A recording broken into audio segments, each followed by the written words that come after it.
Hello and welcome to Witty-Banter. I'm your host, Marie Ryan.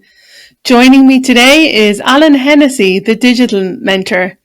Welcome, Alan. How are you, Marie? Great to see you. Good, good. I'm good, thanks. Thanks very much for being here. No, you're more than welcome and delighted. It's a privilege and an honour. Don't get too carried away. No, it is. um, so first of all, Alan, who do you help? Who do I help? Well, I help. I suppose the people that I would help are people who are trying to understand social media, digital marketing, and so it'd be business owners and solo entrepreneurs. Right. And the topic today is social media for B2B companies. What are the biggest trends in social media today? I suppose the biggest trends in social media today, well, like there's that's sort of a quite a wide angled question if you want to put it that way. But I suppose the trends that are sort of happening is there's a lot of video content that is being produced now, and the types of the threads, and there's obviously shorts and stuff like that. They're getting a massive engagement on digital, I suppose, across social media. But it really is. I think it's down to engagement. I've been looking at this and been studying it for a while, and I've just found that it's social media has changed over the last number of years, especially with COVID and the pandemic. It has really sort of developed and into an engagement type of platforms, where I think that is what is really starting to, you'll start to see that more in people's content. It's more of engagement as opposed to the what we've done maybe 5 or 6 years ago, which was selling all the time. Instead of pushing our products, now we're trying to engage with people, and I think that's where the real trend is starting to really it's really come into effect, and it's really powerful to see that, because as we know, engagement creates visibility, and visibility creates awareness. So there's a huge amount in that. So I think I suppose video content is working, live streaming, that type of thing. But I still say that if your content is engaging, your audience will engage back with you. And I think that's the road that I've been sort of saying to people, which is probably the best way to get a get visibility for your brand or your services. Yeah, and there's certainly a lot more tools on the market to help people. Can you tell us about social media power tools? Yeah, well, like obviously there's the scheduling tools that are still out there, the types of Buffer and Hootsuite, and there's a lot of great ones out there. Adobe Express have brought out, they have a scheduling tool now, which is really fantastic, and it's quite reasonable. So for scheduling content, it's a really good tool to have. Obviously, you've still got all of the editing tools, and your Canvas, which is has come on leaps and bounds over the last number of years. So it's a really powerful way to be able to create digital content that looks well and that stands well. But I've always sort of said, when it comes to the types of, say, Canva, is a lot of people make the mistake of, they get excited when they see Canva, and they say, "Oh, I can create this post and I can create that post." And I always say, look, that's great, but you need to have consistency in your content. So with having that consistency in your content, when you're using the types of Canva, is to try and stick to your brand colors, your brand fonts, and stick with that. And when you stick with that, you're going to get a massive amount of success. When it comes to scheduling tools, I always say use the scheduling tools. They will make your life a lot easier, but the trick is to make sure that you're monitoring your content that's going out in these platforms. There's no good in just putting them out there and then leaving them. You need to be engaging, and this is where it comes back to the engagement and building on that. So Yeah, I agree. It's interesting that the 2 points you mentioned were engagement and consistency. I've always felt that the key to a good marketing campaign is consistency. People often think they want a viral campaign, something to be really popular. But if something is that popular, it's quickly forgotten. really the big winners, I think, in B2B marketing are the people who have a strategy and post regularly. So I think you're better off to post a couple times a week or even once a week rather than posting every day for a week or having one or spending a year coming up with one brilliant post that you're only going to post once and put all your hopes and dreams into it and hope it works. Yeah, and this is the thing. What I always say to people, it's a lot of people make them a lot of especially new businesses and stuff like that that start out in the B2B market as well. What they do is they trying to be all things to everybody, and they're on every platform. And as I always say, you need to get good on one platform, but that platform should be where your audience is. So whether that be Facebook, TikTok, Instagram, Twitter, wherever it may be, LinkedIn, get good on the platform, get comfortable on the platform, and then post consistently. You don't have to be posting, you know, 10 times a day. If you're posting maybe 3 times a week, if you're interested, if you want, you can post every day. It's great. But consistency is the key, because you've got to remember, you've got to stay in front of your audience as much as anything else. But the big thing with being consistent is not to be putting out stuff that's of no value. You need to be putting out value added content that's going to engage people, that is, people are going to be interested in. So, the types of, say, where you would put a post out, you can go, okay, here is 10 tips for social media. Okay. And look for engagement on them, but help people. And like, a lot of people would say, oh, well, I'm not giving away, all my content. And I'm going, well, no, you're not, because there's a thing called Google. And if you look on Google, you're guaranteed to find it. But what you're doing is you're putting your spin on it. You're putting your expertise on it, because that's what people are buying. They're buying you, or they're buying your product or your service. Yeah, I agree. I certainly see a lot of companies who have beautiful Canva generated graphics that look really good and that post regularly, but they often break a cardinal sin. They focus on their needs instead of their customers. So when I'm on LinkedIn or Twitter, I'll often see companies bragging about how great they are, about how many customers they have, about how successful the company is, how they've doubled or tripled their revenue. Nobody actually cares. When people are on social media, they're only interested in themselves, their problems and how you can solve them, how you can entertain them, or something that's of interest to them. So that's certainly a factor that I think is probably the most important, creating that interesting content that your audience finds interesting. It's what they want to hear, not what you want to tell them. Yeah. And the other thing about that is, what drives that is if you think about it, um, as humans, if what we do is we actually see content, we don't take that content in. It takes us 7 times before we'll take content in, to actually, for it to be, to actually embed into our consciousness. So what you're trying to do is you're trying to be consistent when you're delivering content. So having the same type of posts, when I say the same type of posts, if you have brand colors, use them. Because what happens is you'll eventually get to a stage where people won't even realize.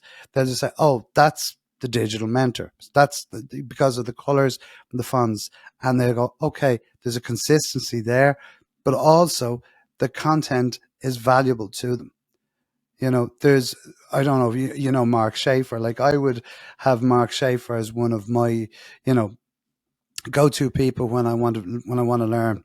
And like that, every time he releases a blog post, it's of value to me, because I'm learning something out of it every day. He never sells to me. He explains products, he explains service, he explains, strategies of how to do these things. And that's what is the value, because now I follow him, and now I engage with him more often. And this is where I'm saying what companies should be doing. If there's people selling, I don't know, air conditioning units out there, you know, you don't say, oh, this is a fantastic air conditioning unit. You want to be talking about the value that it can bring to that customer. So, this is going to keep your room warm during the day. It's cost effective, it's efficient. Look at this, it's worked here, and user generated content is amazing for that, because if you can get testimonials or social proof on that type of thing, it's going to give you so much more credibility, and people are going to go, okay, this is what I need. It's very simple things to do like that that will really, really help them.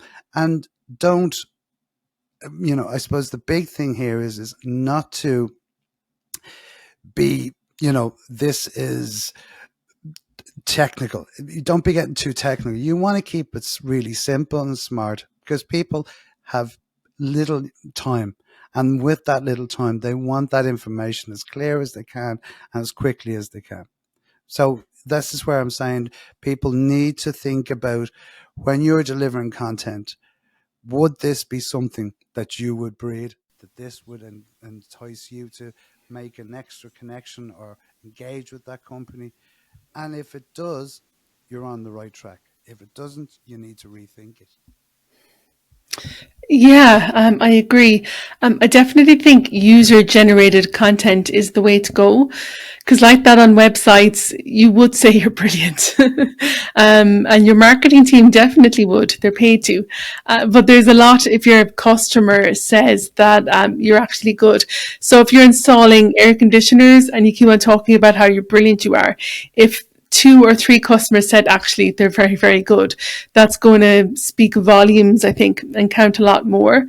But equally, people just like reading those kinds of things anyway. So even if someone isn't necessarily interested rather in air conditioning at that particular moment, they'll enjoy reading the story of your happy customer. And then in 6 or 12 months, if they need something like that installed, they might contact you. Or if someone else does, they might say, I know a great air conditioner installer. So yeah, I think that user generated content is the way to go.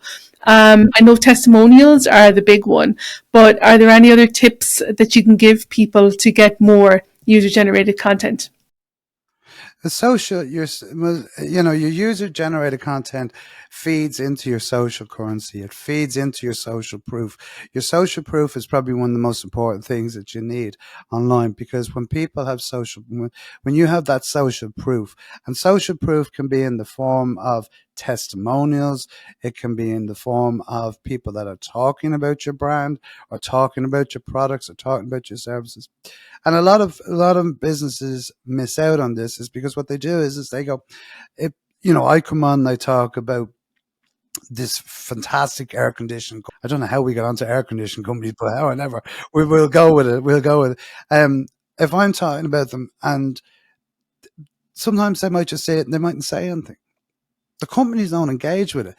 And this is the thing where, if you start that conversation and you start to say, okay, well, thanks for getting in contact with us, and we were delighted that you enjoyed the service or the product or whatever it may be, now that person feels special. They feel that they're engaged, that the company has come back to them. There's a person there going to speak to them. There's a person actually watching what they're saying. So, of course, when they put out another post, the company puts out another post, that person's going to engage with them more. So you're building that social proof constantly. You're building that currency across your platforms. And this is so important. Look for people, reach out to your customers that you've worked with, customers that, have bought your product, your services, whatever it is, and ask them for a testimonial, because sometimes we don't do that. Because what we do is say, we might sell a product or we might sell a service and say, oh, that's great. Thanks for buying that and whatever. And that's it. But we don't further engage with them, because that's where you want to be coming back and saying, any chance that you could maybe give us a little testimonial.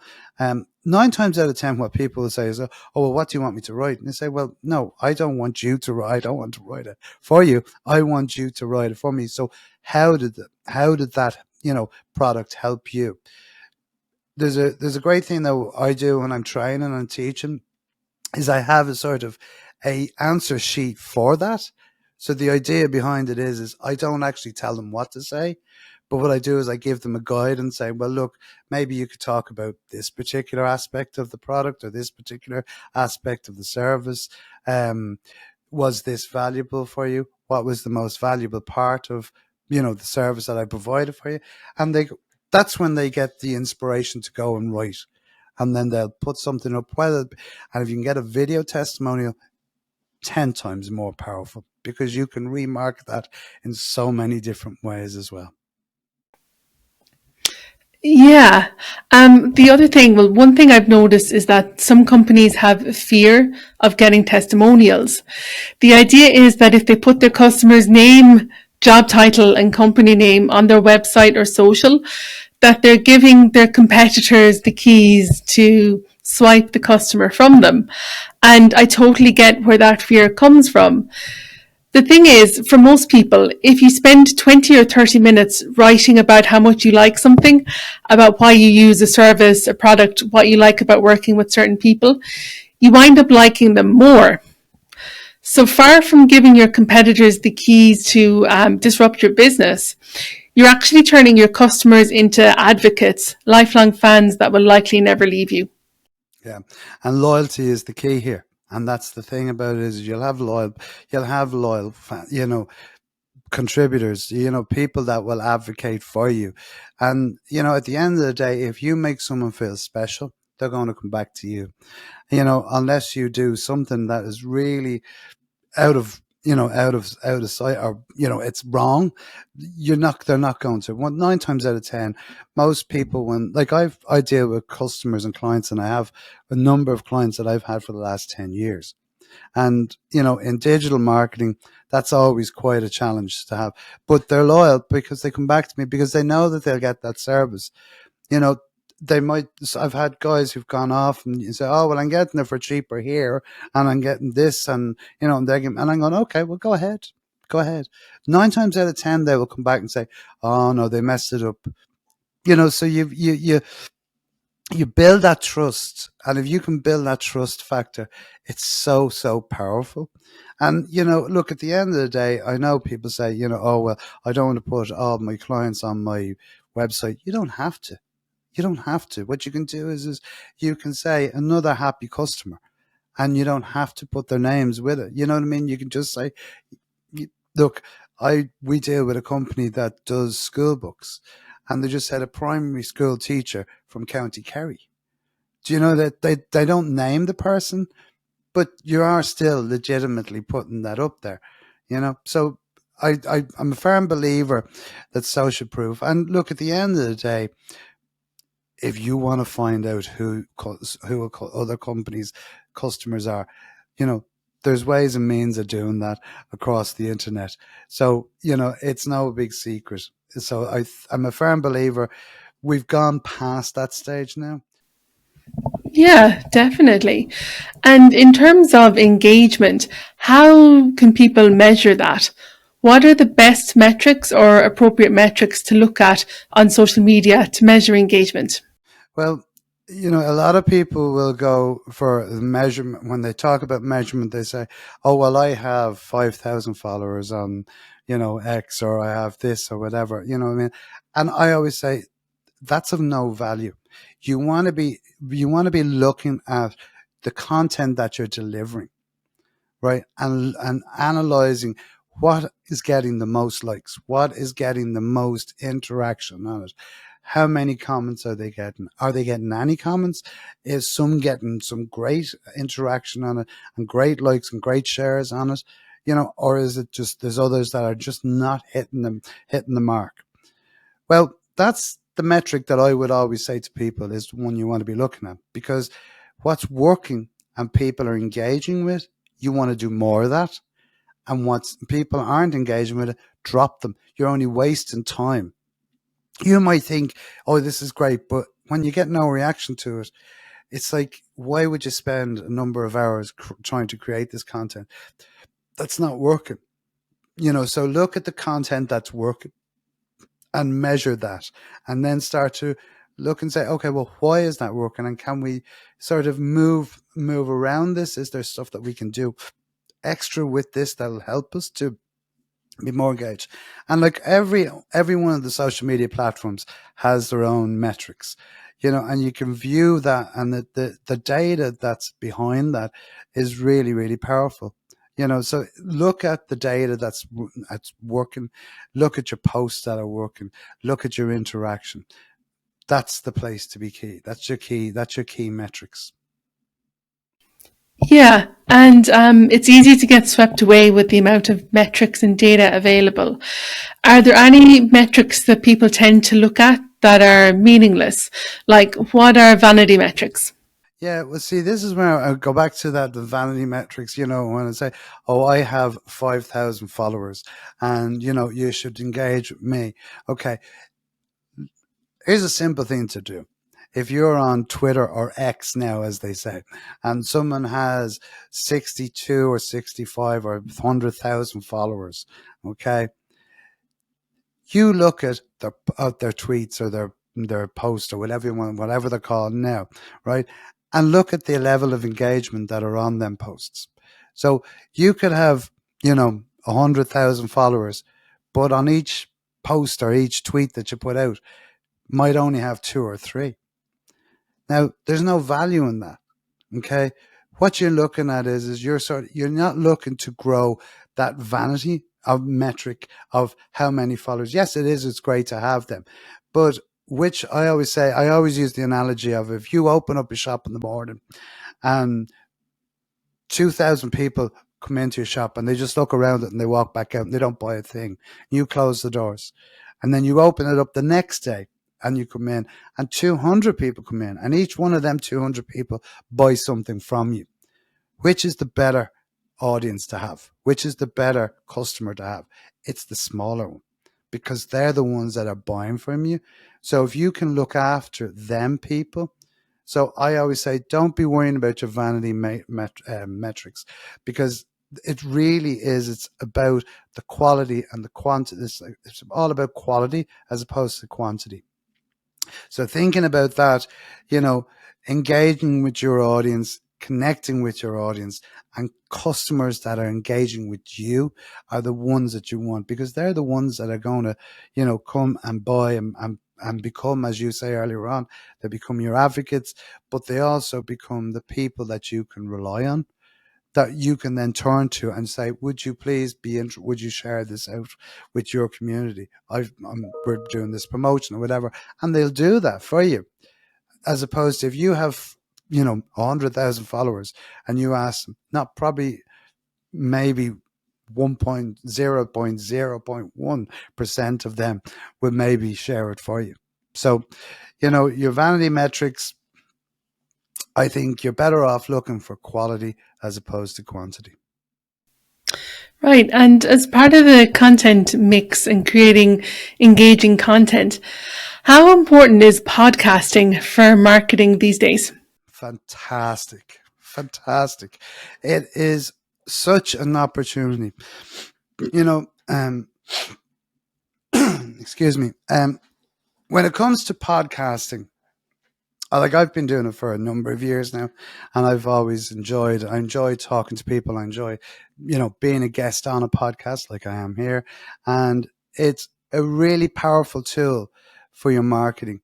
It's because some people may not even go on social media, but they will get their content from podcasts. So you're reaching a different audience, and you're also reaching an audience that's going to be engaged with you, because if they're coming to either your own podcast or a podcast that you are on, they're going to get a lot more information, because you have that opportunity to expand on your expertise, share your expertise, and plus people get to know you. People get to hear your voice and they get to understand what it is. And it gives you great opportunity because you can do so much with it.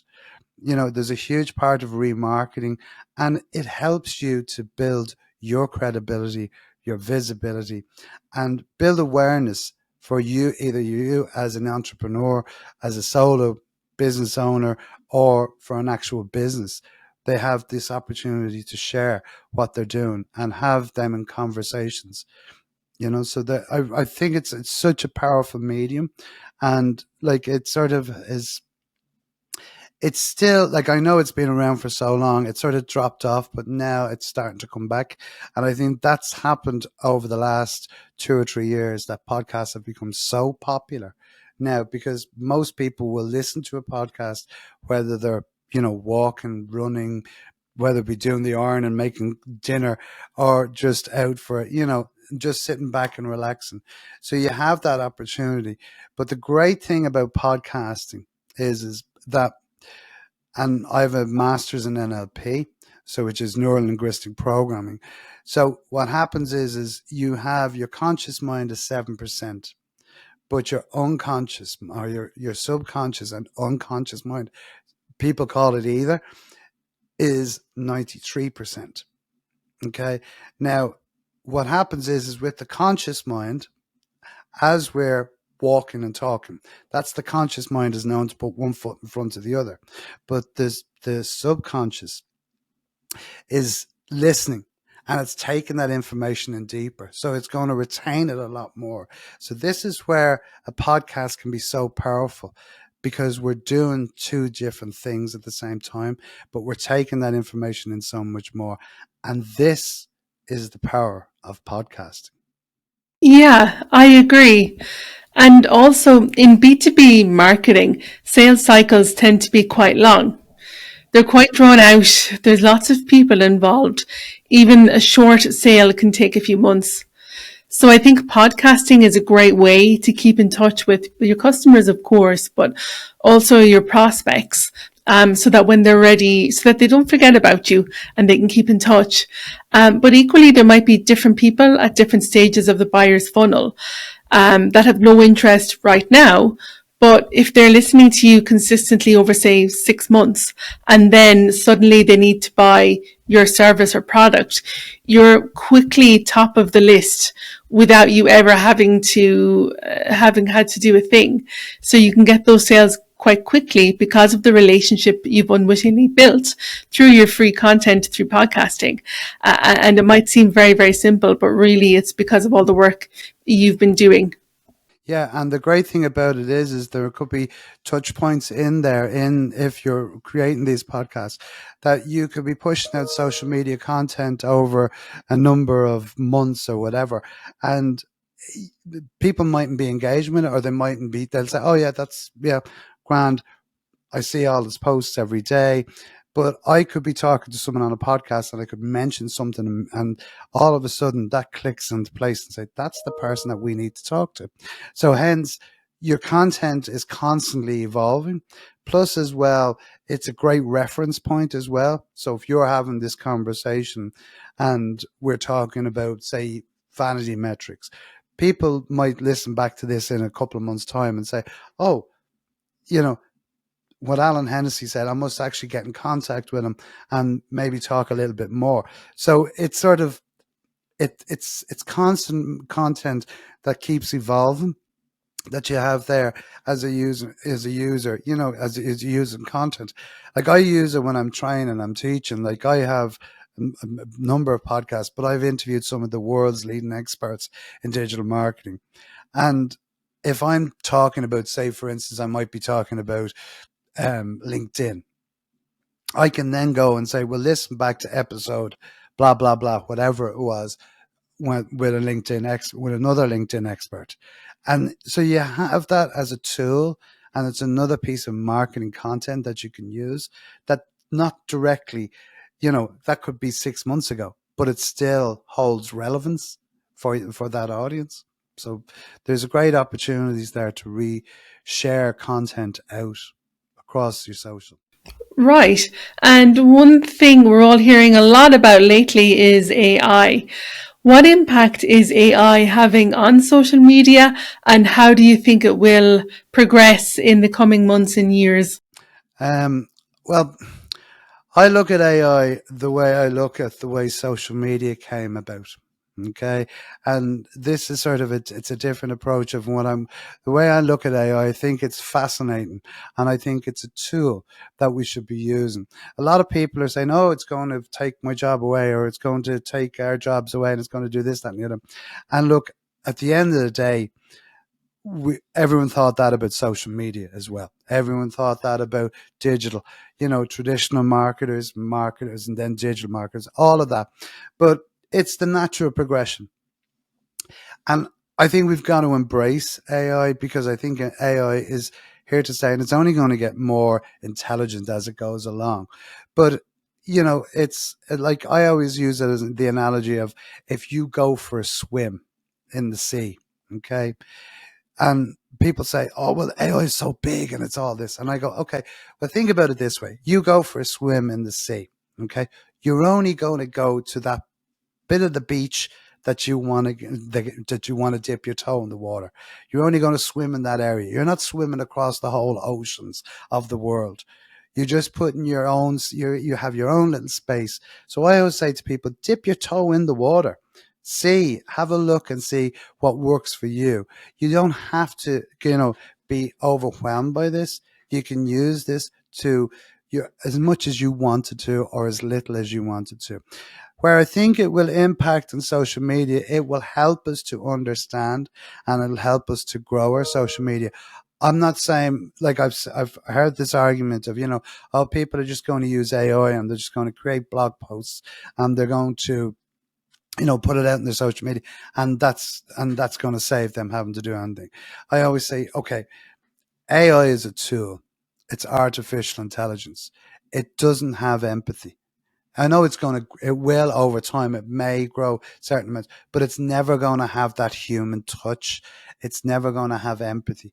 So what we should be using the types of AI for is to research, to understand it, to get more ideas, to increase our knowledge, to help us to be more, if you put something into AI, you're going to get a load of information back. You'll say, oh, I never thought about it that way. It's then about taking that information and then redeveloping it yourself with your own twist on it, with your own personal feelings, because making it more human. And that's what we've got to do. So AI is there to assist us. If we think about, if we go back in generations when there was only radio, then television came along. Then when television came along, cinema came along.